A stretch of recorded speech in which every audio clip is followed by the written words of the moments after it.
بسم اللہ الرحمن الرحیم۔ مولوی داؤد صاحب سے جو آخری سال کے طالب علم ہے اور اس سال فراغت حاصل کر رہے ہیں، جو اردو زبان میں 3 منٹ میں اپنا خطاب فرمائیں گے، جناب مولوی داؤد صاحب۔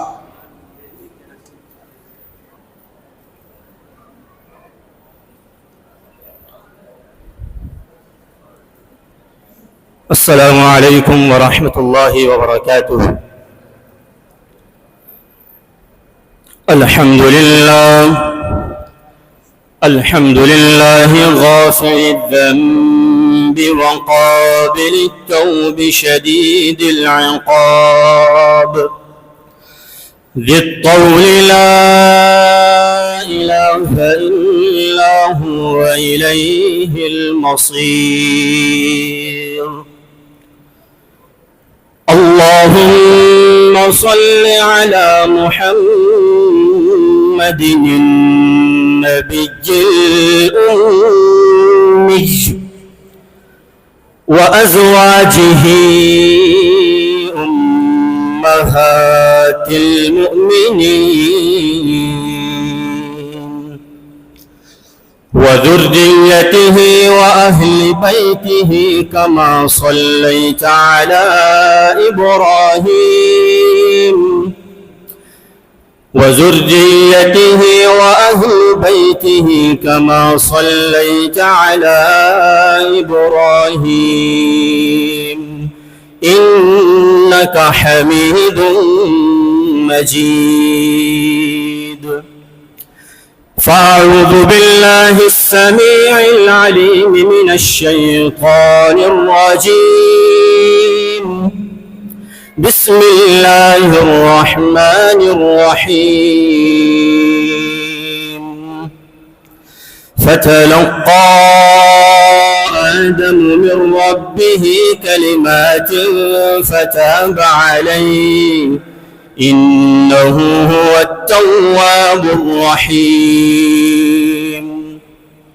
في مقام آخر وعلم آدم الأسماء كلها ثم عرضهم على الملائكة فقال أنبئوني بأسماء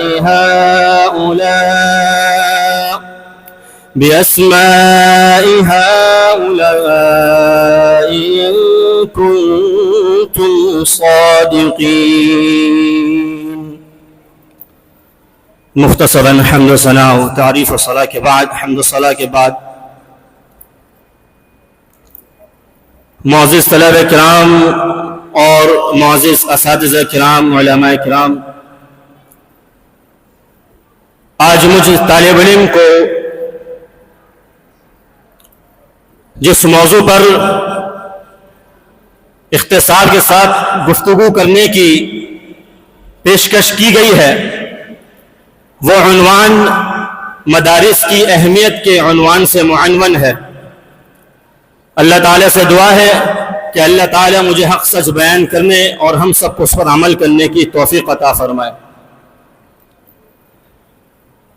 نہ سر جھکا کے جیے نہ منہ چھپا کے جیے، نہ سر جھکا کے جیے نہ منہ چھپا کے جیے، ستمگروں کی نظروں سے نظریں ملا کے جیے۔ راہ زندگی میں ایک دن کم جیے تو کیا ہوا، راہ زندگی میں ایک دن کم جیے تو کیا ہوا، ہم ساتھ ان کے تھے جو مشعلیں جلا کے جیے۔ معزز طلبہ کرام، یہی وہ مدارس و مکاتب ہیں کہ جن کے جہاں معرفت الہی کی تعلیم دی جاتی ہے، یہی وہ مدارس و مکاتب ہیں کہ جہاں امت کے رہبر و رہنماؤں کو تیار کیا جاتا ہے، یہی وہ مدارس و مکاتب ہیں کہ جہاں باطل کی تیز و تند طوفانوں سے ٹکرانے کا حوصلہ دیا جاتا ہے، یہی وہ مدارس و مکاتب ہیں کہ جہاں بدعات اور خرافات کے طوفانوں سے لڑنے کا حوصلہ دیا جاتا ہے۔ میرے بھائیوں، لیکن بہت ہی حیرت کن بات ہے، بہت ہی افسوس کی بات ہے کہ لوگ یہ شکایت کرتے ہیں کہ مدارس و مکاتب نے دنیا کو کیا دیا۔ میرے بھائیوں، میں آپ سے یہ پوچھتا ہوں، کیا دنیا انسانیت کو دینی مدارس و مکاتب نے کچھ نہیں دیا؟ انسانیت کو ان دینی مدارس و مکاتب نے شیخ عبد القادر جیلانی مولانا عبد الوہاب جیسا موحد، امام ابو حنیفہ رحمہ اللہ، امام مالک، امام شافعی، امام احمد بن حنبل، امام بخاری اور امام مسلم رحمہم اللہ جیسے ایک رہنما اور معزز لوگ اس امت کو فراہم کیے۔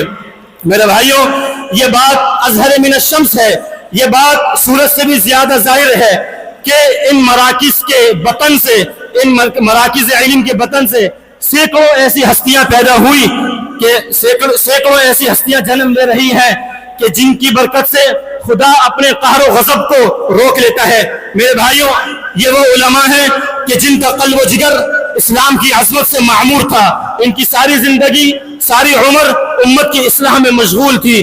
میرے بھائیوں، یہی وہ مدارس و مکاتب ہیں کہ جہاں اس بات کی تاکید کی جاتی ہے کہ نماز قائم کرو، زکوٰۃ ادا کرو، روزے رکھو، جیسا کہ قرآن مجید میں ہے کہ اقیموا الصلاۃ وآتوا الزکاۃ۔ یہ وہی مدارس و مکاتب ہیں کہ جہاں اس بات کی تعمیل ہوتی ہے، جہاں ان باتوں کا حکم دیا جاتا ہے کہ برائی سے روکو، فرمایا کہ تأمرون بالمعروف وتنہون عن المنکر، نیکی کا حکم دو اور برائی سے روکو۔ یہی وہ مدارس و مکاتب ہیں کہ جہاں اس بات کی تعلیم دی جاتی ہے کہ اللہ رب العزت ہر چیز پر قادر ہے، جیسے کہ وہ قرآن مجید میں ہے کہ ان اللہ علی کل شیء قدیر۔ اسی لیے میرے بھائیوں، امت محمدیہ کو لگام دینے، لشکر اسلام کی قیادت کرنے، اسلام پر مر مٹنے اور جذبہ ایثار و قربانی پیدا کرنے والے علماء کی ضرورت ہے۔ میرے بھائیوں، انہی علماء کے ذریعے اس دنیا میں، اس کائنات میں اعلیٰ کلمت اللہ اور اطاعت رسول صلی اللہ علیہ وسلم کا پرچم بلند کیا جا سکتا ہے۔ یہی وہ مدارس ہیں کہ جن کے ذریعے ان نوجوانوں میں جذبہ ایثار و قربانی پروان چلایا جا سکتا ہے۔ یہی وہ مدارس ہیں کہ جن میں 6 منٹ ہو گئے، بس کرو بھائی۔ وآخر دعوانا الحمدللہ رب العالمین۔